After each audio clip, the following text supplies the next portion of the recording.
Social media पर महिला का video viral हो रहा है। ये वीडियो सोचने पर मजबूर करने वाला है। अगर हम विकास नहीं कर रहे हैं तो नफरत की राजनीति करके समाज को गुमराह कर रहे हैं। महाराष्ट्र से अफसर शेख। एक नेता म्हणतो की औरंगजेबाची कबर कशाला हवी, पण भारतीय पुरातन विभागानं ते एक संरक्षित स्थळ म्हणून घोषित केले, म्हणून त्या कबरीचं रक्षण करणं हे आमचं दुर्दैव आहे। तर दुसरा नेता म्हणतो की औरंगजेबाची कबर हटवण्यासाठी आम्ही तयारच बसलोय। अखेर तुमच्या विक्षोभक भाषणामुळे 17 मार्चला नागपूरमध्ये दंगल झाली।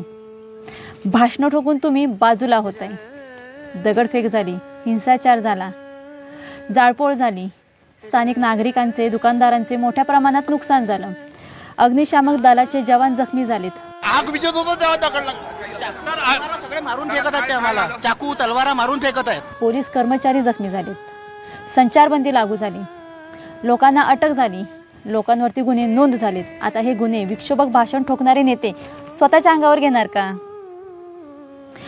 औरंगजेबाची कबर तुम्हाला हटवायची आहे, मग ती कबर तुम्ही स्वतः जाऊन हटवा ना। सर्वसामान्य जनतेला प्रेरित करून भडकवून देऊन गुन्हे करायला लावायचं आणि स्वतः त्या लोकांच्या मागे दडून बसायचं आणि स्वतःची पोळी भाजून घ्यायची। तुम्ही तुमच्या मुलांना रस्त्यावर उतरवून दंगे करायला लावा, नाहीतर तुमच्या नातेवाईकांना लावा, पण गोरगरीब जनतेच्या मुलांना भडकवून दंगे करायला लावणं सोडून द्या। अहो, महाराष्ट्रात अनेक मुद्दे पेंडिंग आहेत, त्या मुद्द्यावरती तुमचं लक्षच नाहीये।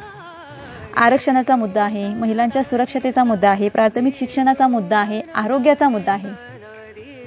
विकासाच्या मुद्द्यावरून तुम्ही बिनधास्त भांडा ना, तुम्हाला कुणीही रोखणार नाही। तसंच संतोष देशमुखांच्या खुनाचा देखील मुद्दा आहे। कदाचित या मुद्द्यावरूनच समाजाचं ध्यान भटकवण्यासाठी नागपूर दंगलीचा तुम्ही सुनियोजित कट तर आखला नसाल ना। 2014ला सबका साथ सबका विकासाच्या मुद्द्यावरून तुम्ही सुरुवात केली होती आणि आज हम एक है तो सेफ याच्या मुद्द्यावर येऊन तुम्ही थांबलाय। बाकी औरंगजेबाची कबर जर असेल तर आम्ही आमच्या पुढच्या पिढीला गर्वाने सांगू की मराठा साम्राज्य काबीज करायच्या उद्देशाने आलेल्या औरंगजेबाला पण शेवटी या महाराष्ट्राच्या मातीतच मिळावं लागलं, पण तो आमच्या राजांना पराभूत करू शकला नाही। हा आमचा इतिहास आहे।